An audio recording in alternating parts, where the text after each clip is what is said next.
Letter of credit. Payment by letter of credit in international sale and purchase contracts. This is the first of the three methods of payment in our notes on international sale and purchase contracts. Here I will explain, in a very understandable and simplified form, how the payment method by letter of credit works. The more formalized steps you can see in the notes that I gave you, the explanatory notes on international sale and purchase contracts, and also screenshots of certain pages in the other textbook that you guys are using, the American text. I have sent you screenshots of these pages. There they explain in those 2 or 3 pages in a much more detailed and formalized way on the steps in payment by letter of credit. Here is a more simplified version to give you some sort of a preliminary understanding of it, so that you get the gist of how it works. Alright, let's start. Now, there are a few steps. There's about 7 or 8 steps in all. Of course, we will start here. Sale contract. In actual fact, what happens in reality? Before there was even a sale contract between the seller, which in this case in Thailand, and a purchaser, in this case in our example here in the US. Before the sale contract even happened, the starting point is not really the sale contract. So the word one here is not really accurate. There are 1 or 2 things that would happen before the sale contract is even entered into, and that is, for example, emails, line messages, communication, phone messages, communication, phone calls between the seller and the purchaser, discussing on the product description, whether the seller has the required quantity that the purchaser wants to buy, the prices, of course, any discounts on those prices, things like who is responsible for the insurance or the transportation, just in case the things arrive in a defective manner or the things didn't arrive, okay, and also, when should the money be paid, okay. So these are the kind of discussion that will happen before the sale contract is even signed. So if you like it, the sale contract is the document that would crystallize all the discussions that happen between the seller and the purchaser through the emails, through the phone calls, through the messages on the phone or social network, whatever the platform they use for communication. The sale contract will crystallize all that when they agree to sell and buy together. So we will start here as far as the payment method by letter of credit. Now, the payment method by letter of credit is used very commonly in international sale and purchase contract, where the seller is in one country and the purchaser is in another country. This is not just in Thailand, everywhere in the world. This is probably one of the most common methods of payment in international sale and purchase contract. The aim of the letter of credit is to ensure that the seller, would deliver the things without worrying that the purchaser will not pay.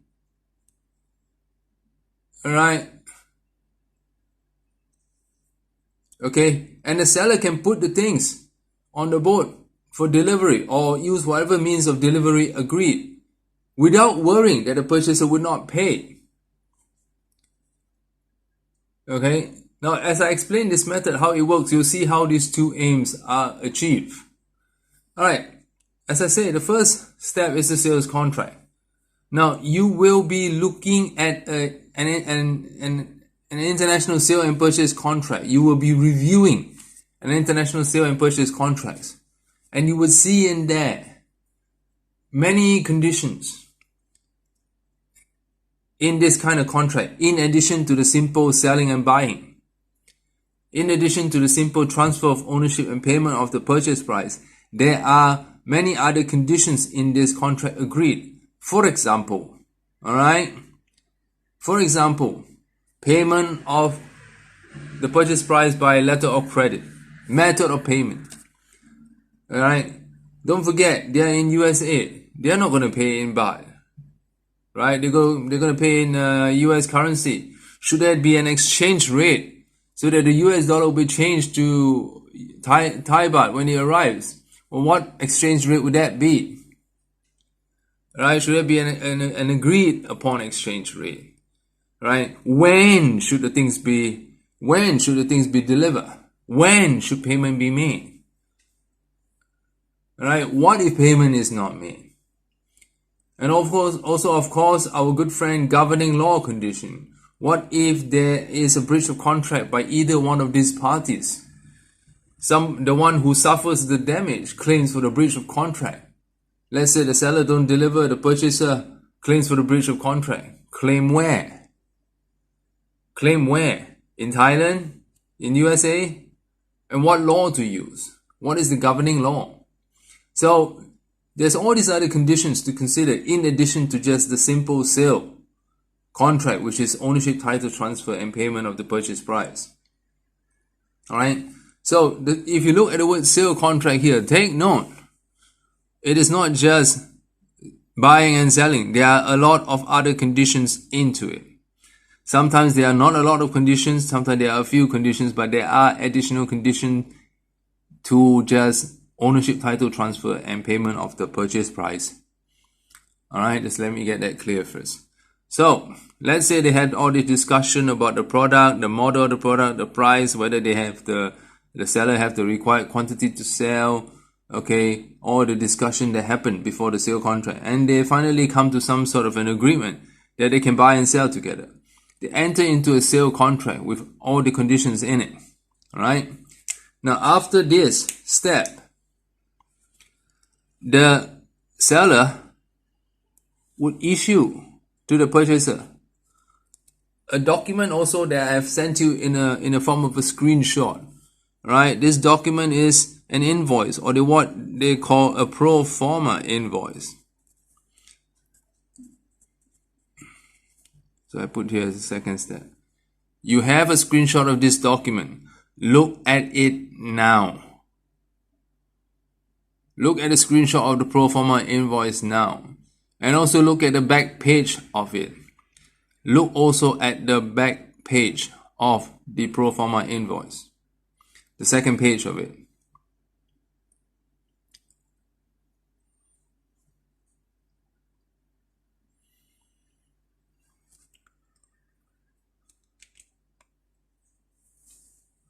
Okay, what I sent you in the screenshot, okay, is a sample. Let me get mine.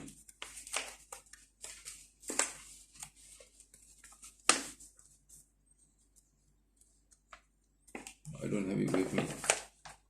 Alright, what I sent you is a sample of a pro forma invoice. You would see in there that there's a buyer and there's a seller. Alright, one is in US, in North Carolina, I think, and the other one is in Japan.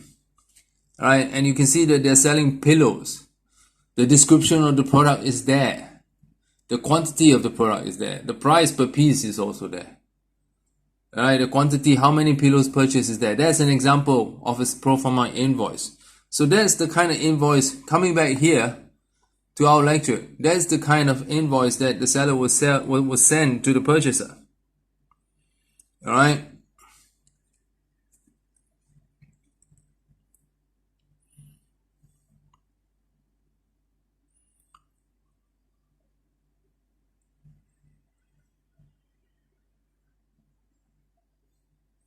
Okay, now once the purchaser received this invoice, oh, by the way, if you look at the back of the invoice, if you look to the back page of the invoice or the second page of the invoice, you will see there are other conditions in the invoice. And these are the conditions of the sale contract. So sometimes the conditions to the sale contract, are not written in a sale contract. They are written together with the pro forma invoice. Legally speaking, it doesn't matter where the conditions are written. As long as there are conditions offered and accepted, agreed between the two parties to the contract, they are already conditions of the sale contract. It forms part of the sale contract already. In our example here, the conditions of the sale contracts are written at the back of the pro forma invoice, or in your case, the second page of the screenshot. Have a look at it. Alright, it has payment due date, it has warranties, things like that. Okay. So the seller issues a pro forma invoice to the purchaser. The purchaser would go to the purchaser's bank. Alright, sorry, my arrow is a little bit crooked here. Alright. The purchaser will go to the purchaser's bank, or what we call the issuing bank. Issuing because this is the bank. The bank of the purchaser. The bank of the purchaser, which has the purchaser's money. The purchaser has a bank account in this bank. It's called the issuing bank because this is the bank that would issue the letter of credit. Alright, so step 3, the purchaser informs the bank, or they call officially apply for letter of credit, LC, short form letter of credit. Alright, the issuing bank, which has the bank account of the purchaser, would issue the letter of credit across to the bank of the seller. Beneficiary bank. Beneficiary bank is the bank that will receive the letter of credit. It's called beneficiary because this bank is going to pay this bank money. This bank is going, the seller's bank is going to be benefited by receiving the purchase price. That's why it's called the beneficiary bank. Right? The letter of credit is a document. Basically, it's a letter of guarantee issued by the purchaser's bank to say that our client has an account in our bank. Our client has enough money to pay you. Right? Let's say the sale price here is, let's say, 200,000 baht, 200,000 baht. Right? Let's say this is the purchase price, or you want to call it sale price. Same either way. Alright. The issuing bank issues a letter of credit. The letter of credit basically guarantees that the purchaser has 200,000 baht in the bank account. And the purchaser has an account here, of course. Right? The letter of credit goes to the beneficiary bank, the seller's bank. Alright, the beneficiary bank would inform, after receiving the letter of credit, would inform the seller that the letter of credit has arrived. LC ma leo. Right? So I put here confirmation.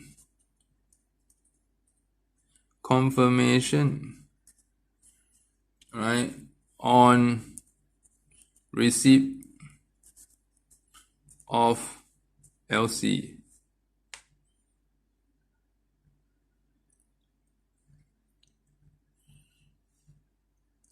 When the seller gets the confirmation from the bank, from the beneficiary bank, let's say Kasikorn Bank, K Bank, right? That the letter of credit has arrived, the so-called guarantee from the purchaser's bank has arrived. All right. The seller would, upon the confirmation from the beneficiary bank, load. No space, I better put here. Load goods. In other words, put the things that is on sale, purchase product onto the ship at the port. So if the seller is in Thailand, probably you put it in Lam Chabang port, the ship is there, or you put it at Krong Thoi. You load the goods onto the ship. So take note, this is done. The things go to the purchaser, load onto the ship on confirmation of receipt from the seller's bank. All right. When the goods are loaded, so let's say here is 3, 4, confirmation 5, step 5. When the goods are loaded onto the ship, okay, the ship, I better use another color now, since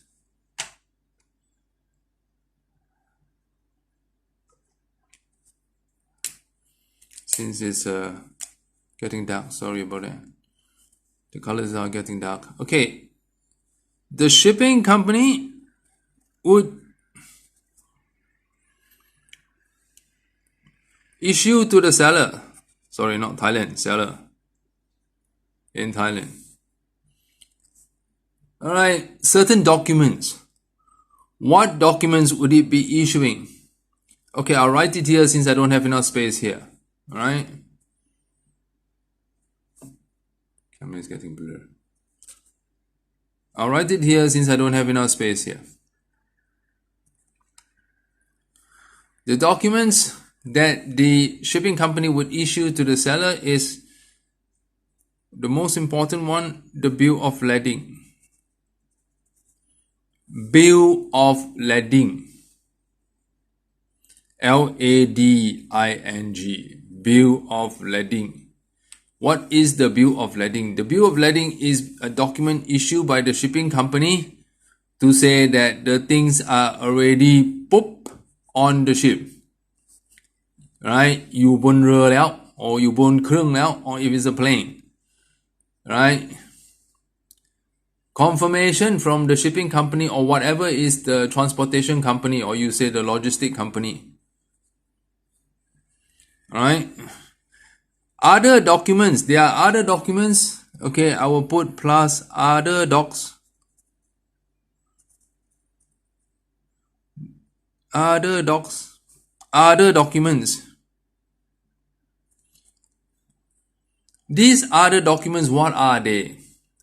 They are things like insurance contract, a copy of the insurance contract, right? Enter into between the shipping company and an insurance company to insure against loss of the things, the goods, or the defectiveness of the goods, or the goods would be destroyed somehow. The insurance company would pay. Okay, these are one of these kind of other documents, right? Okay, the insurance contract, all right? And also maybe copy of the pro forma invoice, things like that. Okay, once the seller received the bill of lading and other documents that shows that the things are already on the ship, all right, the seller will make, maybe I use another color again. The seller will give copies of these documents to the purchaser. So so that the purchaser knows that the things are on the way. The goods purchased are on the way. Alright, and it is insured. Okay, the bill of lading will show where in the USA the things will be arriving. Okay, from which shipping company. Okay, the description of the goods, the weights. Okay, when did the goods leave Thailand, and when is it estimated to arrive in the USA? These documents will be given to the purchaser to verify, to confirm that the purchased goods are already on the ship and is on the way to the USA. When the purchaser gets this, right, the purchaser would inform the issuing bank to pay the purchase price.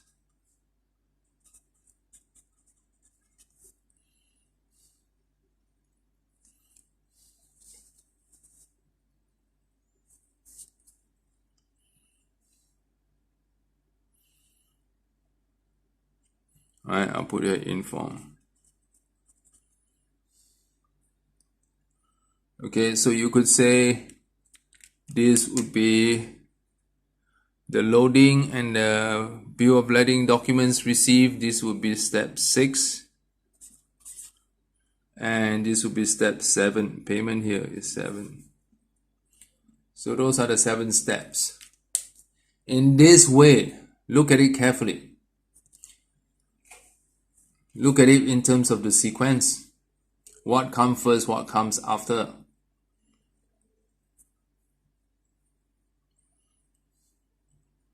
In this way,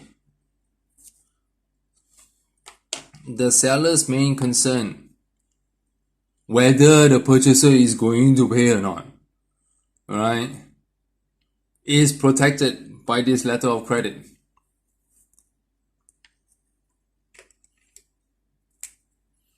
Is protected by this letter of credit here. Because the letter of credit is a guarantee by the purchaser's bank that there's money in the purchaser's bank, and therefore there's no problem in receiving the money, the purchase price. The purchaser's main concern is, is the seller really going to sell me or not? Are the things coming? Well, the confirmation is here, the bill of lading. So in this way, the main concern of both parties, the seller and the purchaser in the international sale and purchase contract, right, is to a large extent protected. And this is why the letter of credit way of payment, or the letter of credit method of payment, is probably the most common method of payment in an international sale and purchase contract. Okay, in the next lecture, I will go to the second one. That is payment by escrow, payment through escrow agent.